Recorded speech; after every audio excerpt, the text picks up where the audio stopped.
Hey everybody, welcome back to the Real Estate Machine Show and another special episode and a very special guest, Kathryn Cassidy. How you doing, Kathryn?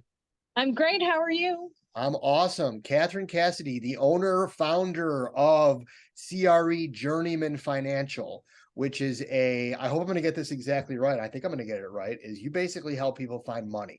Am I right? I do. I specialize in apartment financing and residential home mortgages. Excellent. Excellent. And where are you located, Kathryn? I'm from Mentor, Ohio, so I'm a suburb of Cleveland, and pretty much practice my expertise in Northeast Ohio or wherever my clients take me. That's it. The client is always right. I always say that it goes the client and then your mother and then everybody else. So true. So So true. let's let's kind of start from the beginning. Let's, how did you get into the business? What's your background, and what does that all look like for you? Well, I got in the business over 20 years ago. I actually was at the time in outside sales, and it's an interesting story, but I was selling some office furniture to a multi a MAP lender or HUD lender who did apartment financing. And I did such a great job of selling him some office furniture and made him feel like he was driving a Cadillac when at the time he was probably driving uh, a normal Mitsubishi car. But I was very excited to know that my approach to dealing with people was just very casual. I treated him like a brother, like an uncle, and solved his. You're muted. Kathryn, you're muted.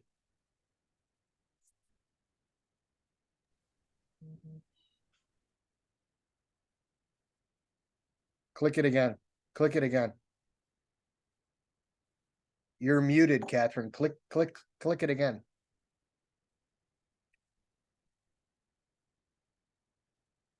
You're muted. That. Better? Can you hear me? Now I you're can hear here. you fine. Yeah. Yeah, you were muted. You're muted again.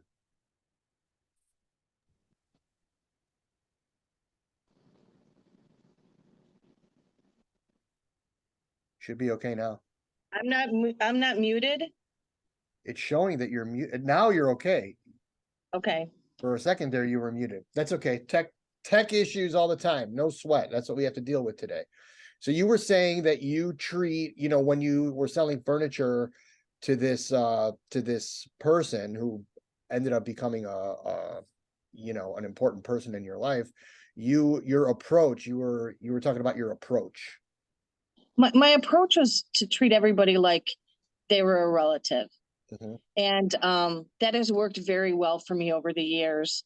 When I meet somebody, it's always a casual conversation. I get to know them. And when you just act like yourself and you um, allow yourself to be who you are unapologetically, people begin to trust you. And this business that I'm in financing is about trust. You have to do what's right for people. You have to have their best interests at heart.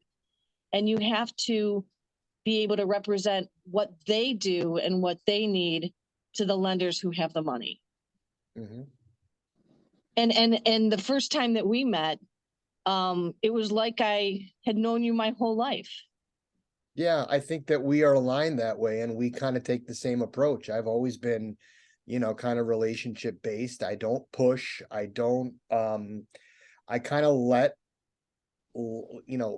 everything evolve on its own volition, and just add value and solve problems, and be accessible and authentic is what it comes down to, because if you are who you are, people are going to pick up on that. More importantly, they're going to pick up on when you're not, and when you're trying to either fake it or be somebody who you're not, or do something that you shouldn't be doing. People pick up on that. And Oh, and you're right. absolutely. What about, Absolutely. I yeah, mean, this business, the world is so small. especially Every in Northeast day, Ohio.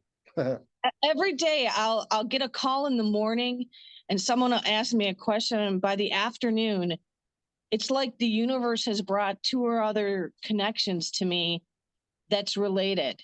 Yeah, And it's since you work in your neighborhood and you treat people as though you're neighbors, you got to remember you can't tell falsehoods, you can't tell lies. You have to be yourself. And when you're authentic and you are yourself, you never have to remember the last story that you maybe told or exaggerated. yeah, that's true. So, yeah, I was brought up in a family where I was told, I'm 12 years Catholic education. I was told do what's right every day, Yeah, even when somebody's not looking.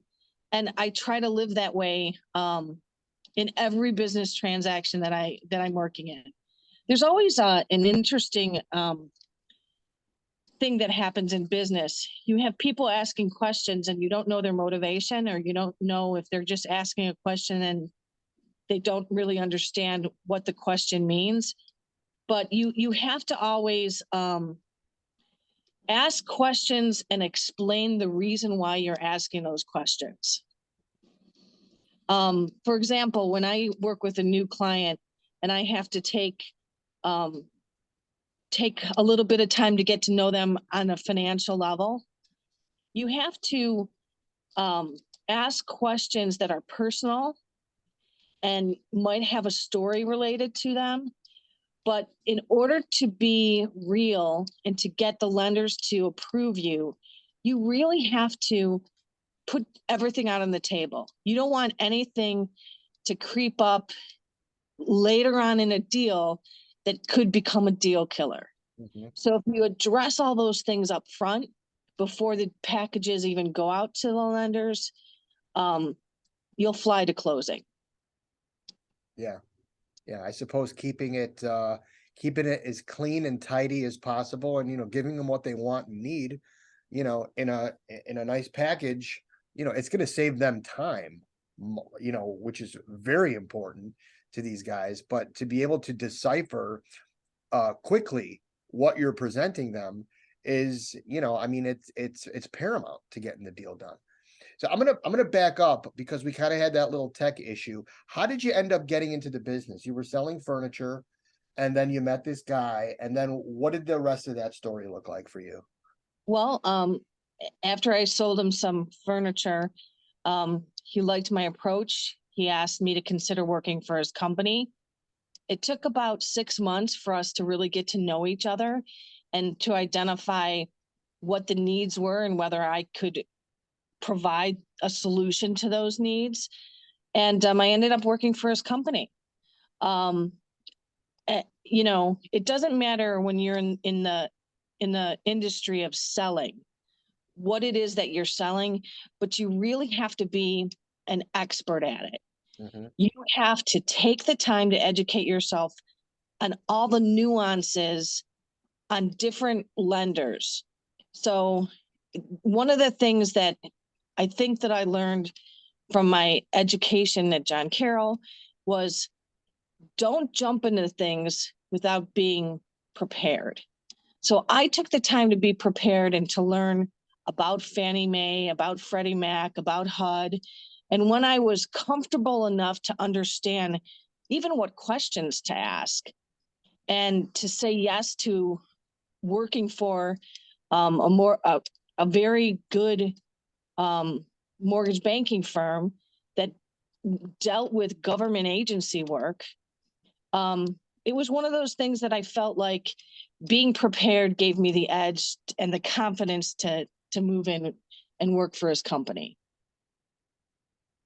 So what is your ideal or your kind of like your avatar client? Who are the people that that kind of really fits your model on, sourcing loans and stuff like that? Yeah, obviously it's multifamily investors, but is there a subset within multifamily who like your ideal client is? Well, I'm a loan correspondent for one of the agency lenders. It goes by the name of Lument, and they're an FHA and Fannie and Freddie Mac lender. And loan correspondents have preferential treatment as it relates to packages. And I have more involvement with the underwriters in evaluating the due diligence. One of the things that they require is that I work with investors or real estate owners that have experience. Mhm.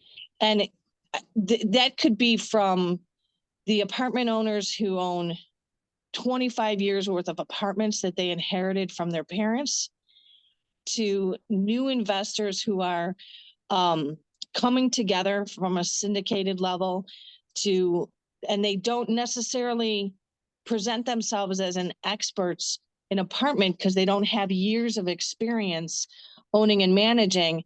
However, they're business owners, and as long as they have the qualifications to go down the path of Fannie Mae, HUD, or Freddie Mac, those are my perfect clients. Mhm. So it runs everything from a small mom and pop shop who may own 1 or 2 or 3 apartments to big professional owner management companies who may own 10 or 20 apartments across the country.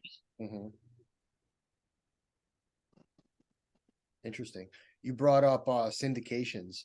I think syndications are, they seem to be, maybe they've been around for a long time. I feel like, in the last handful of years, they've really kind of picked up steam and really almost changing the landscape of the buyer profile of apartment investors, really nationally.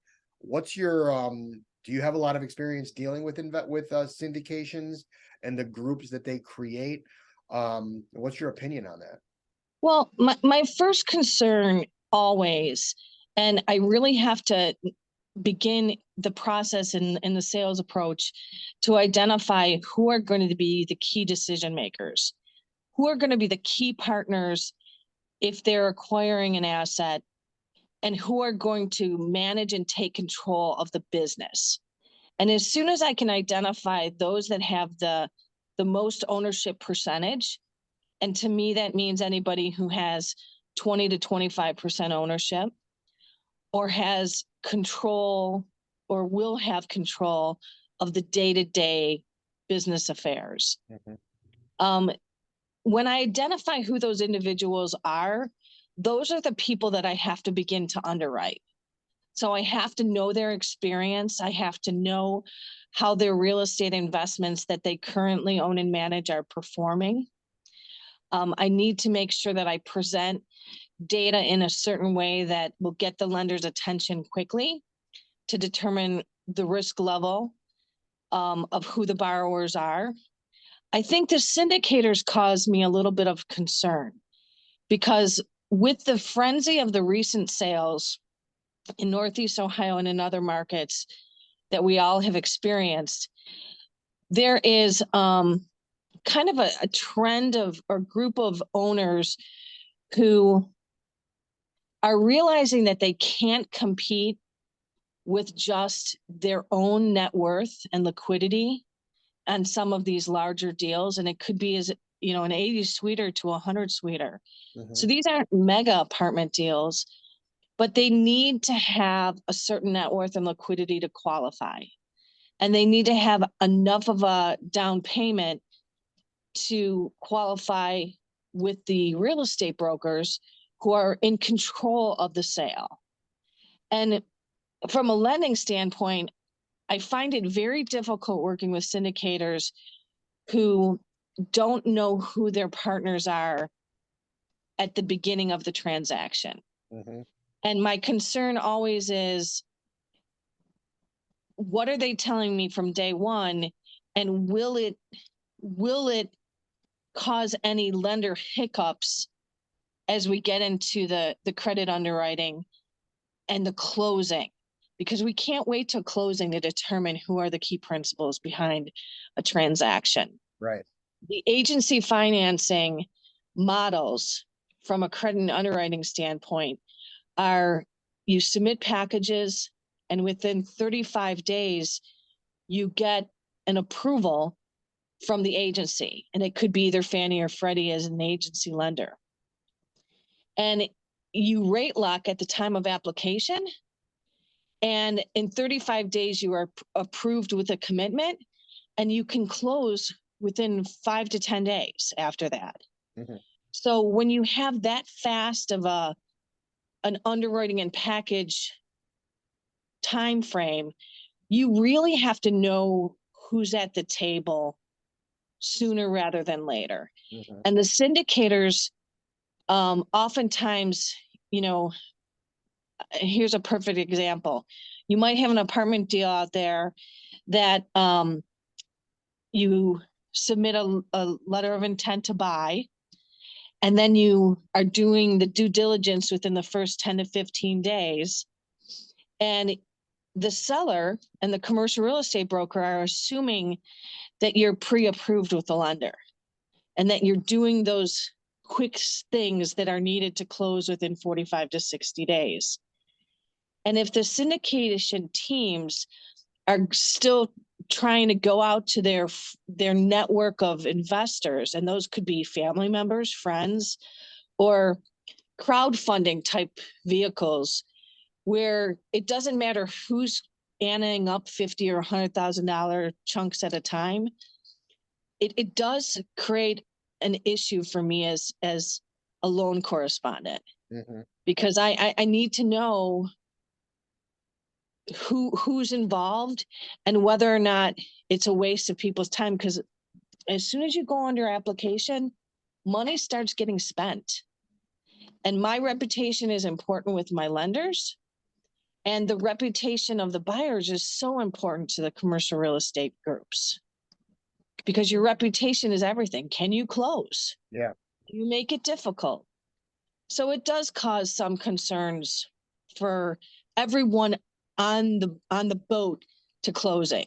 Yeah. And that's from the seller and the buyer to the title companies, to the lawyers, to the appraisers. There's a lot of people working from day 1 to day 45 to the point that you can close a transaction. There's a lot of moving parts. You're absolutely right about that. And going back to the agency loan, I suppose to hit those timelines, the 35 days, you need to have a really complete package, because if it's not, and you start, they start backpedaling, or you start, I need this, I need this, I need this, that 35 days can all of a sudden turn into much longer, I'd imagine, right?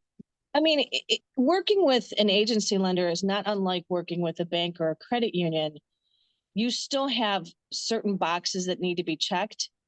The difference is time management of the team.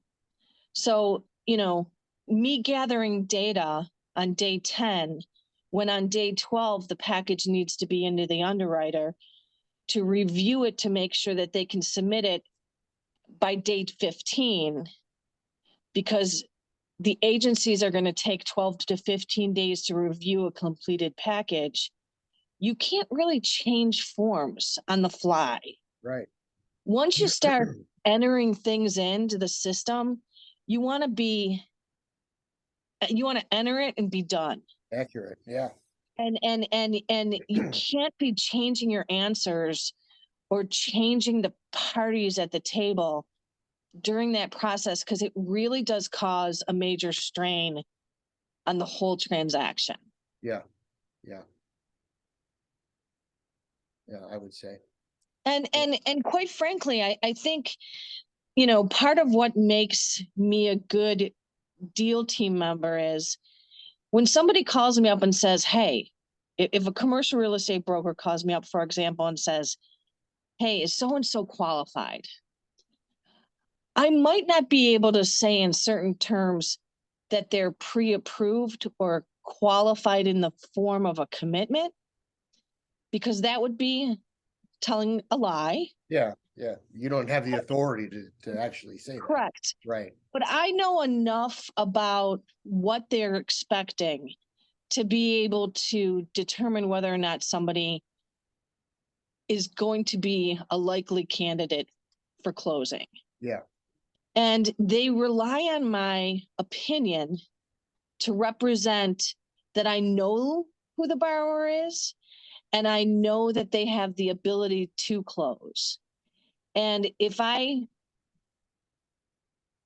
mislead them, they're going to remember that on the next transaction.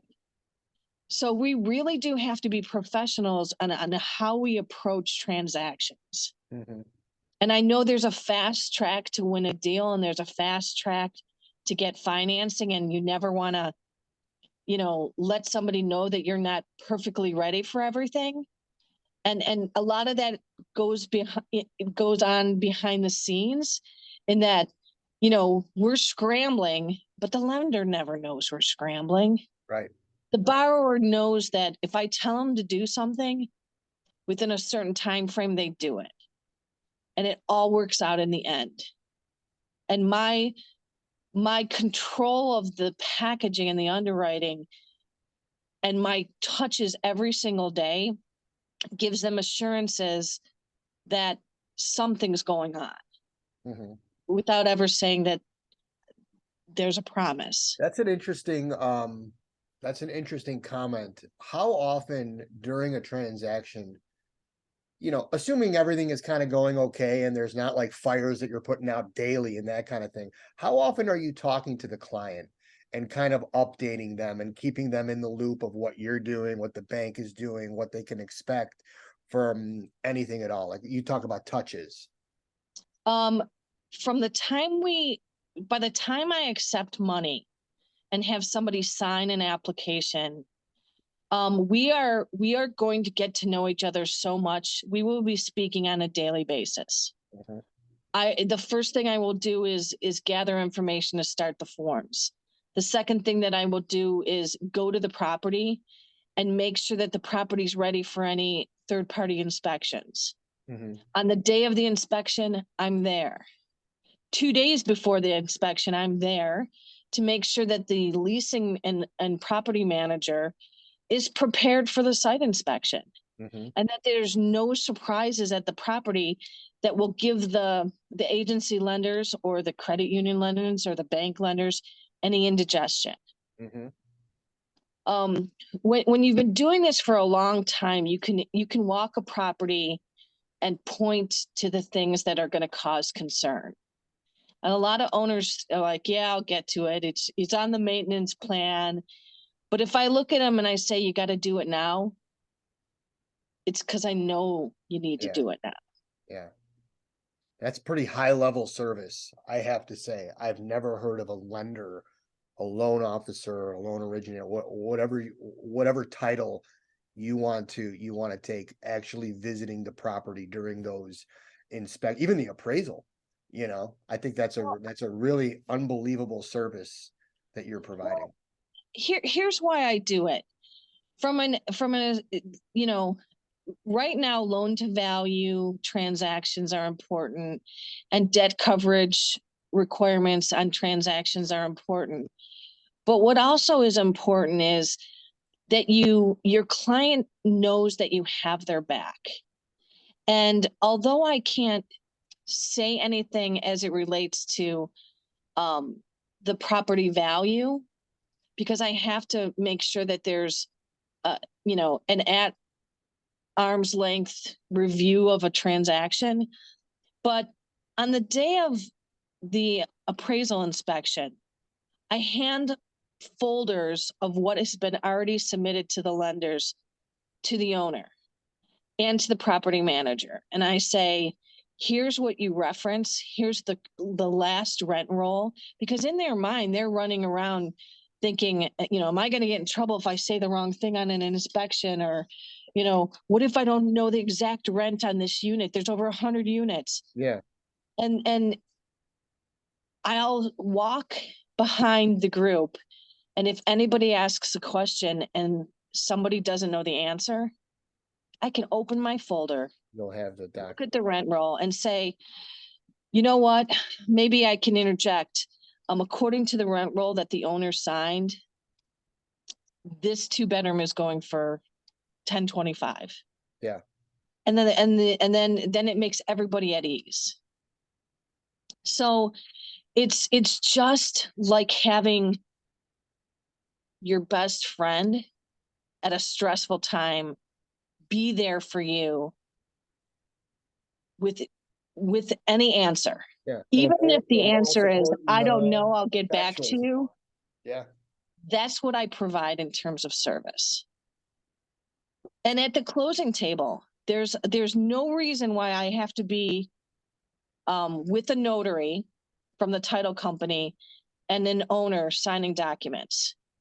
But I know these documents and I know what's required from the notary sections. And I can't afford to have somebody miss a piece of paper that's critical to a loan closing, especially if there's a rate lock situation involved.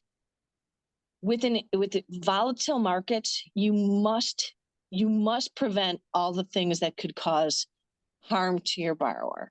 Yeah. Yeah. And that's the client. They need you to manage the process. Mhm. And at the end of the day, your loan closes, and quite frankly, you're friends. Yeah. They'll call you the next time they have a problem or a need, or just to talk shop, because you were that integral into their most troubling times. Yeah. It's fundamental business, you know. If you want your business to grow and to flourish and Well, your and service. a lot of my lenders say to me, Kath, you do way more than other people do. And I'm okay with it. I was taught to do my best, and my best means to be there, to be engaged, to know my deal, and to not leave it for somebody else to handle. Yeah. Well, it's a Does that fair. mean I can work on, 5 or 10 deals a month? Um, it's hard in this industry to be an individual who can handle more than 3 to 5 deals a month. Yeah. Anything more than that, you're not taking care of that client. There's not enough time in the day. Hmm. Yeah. So you do often run the risk of perhaps not winning every transaction, but I don't win transactions. I win clients. Yep. And that's how I approach my business. And not everyone does that. Making friends. I have a journal, and if I do something where I kind of like, there's like 3 action items in pre-printed in the journal that for the day. And if I have a meeting with somebody scheduled, I don't write in there meeting with Joe. I write, this is true. Actually, this is actually very, very true. I write, make a friend with Joe. That's literally what my goal is when I'm meeting somebody new, is just to make a friend, whether it's a client an associate like us, colleague. You get new people into your circle and into your sphere, and you just want to become a friend. And that friendship can flourish and, hopefully into a business relationship, and then maintain the friendship. So I agree wholeheartedly. Yeah, for sure. One of the things that I know I often struggle with is the time management, because you've always, as soon as there's deals that present themselves, you're busy doing the deals. Yeah. But it's finding the opportunities to network with people that sometimes gets pushed off, and you miss out on making those things happen. And I try to have either a cup of coffee or breakfast or a lunch meeting with 3 friends a week. Yeah. And you can't do more than that, because it takes up too much time Right. when you're busy closing loans. But you have to use your time wisely. Yeah. Just staying in action like that, like you said earlier, the universe has a way of creating opportunities once you're out there. And I believe the same thing. I believe absolutely the same thing. Yeah. One of the things that I can always tell new investors who are trying to jump from being a bank borrower or a credit union is start to think about, what type of lender do you want to have at the table with you? to win a transaction? And who do you want to refinance your next deal? Be selective at who you work with. Don't just call the first company and whoever has the lowest interest rate. I mean, yes, interest rates are critical. It's how you improve your cash flow and become more profitable over time. But you also should make sure that your team has enough experience and professional relationships with everyone that's on the team. Mhm. You know, oftentimes people call me and say, you know, I'm worried about the appraiser. I'm like, don't worry. I know the appraisers who are going to be on the ticket to be selected, and any one of them will do fine.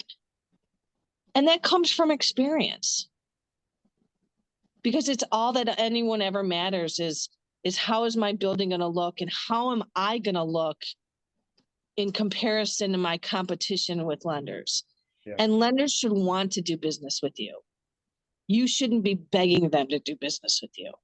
And there's a little bit of an art and science that's involved in making sure that your folder gets picked up every day by your lending team over somebody else's. And that's being prepared and looking a certain way and having your homework complete and on time. Couldn't agree more. Couldn't agree more. Well, listen, I think that this was extremely informative. And I'm so glad that we are now connected, and we've got this friendship going, and hopefully this is going to turn into many deals coming in the future. But if just for the audience, how would somebody get in touch with you if they had either further questions, or maybe they've got something to refinance or a new purchase, and after listening to this that they'd like to get some opinions from you? How would they get in touch with you? Well, my phone number is 216-346-9583. It is my cell phone, and I pick up in the evenings and on weekends. My job never stops, so you don't have to go through gatekeepers to reach me. Mhm. The second thing is you can reach me via email, Kathryn, and it's Kathryn at CREjourneymanfinancial.com. Excellent. Excellent. Kathryn, thank you so much for joining me today. Like I said, very informative, and I can't wait to start getting some business going together. Thank you so much, Chris. We'll have a great day, everybody, and we'll catch up with you all on the next episode of the Real Estate Machine Show. Thanks.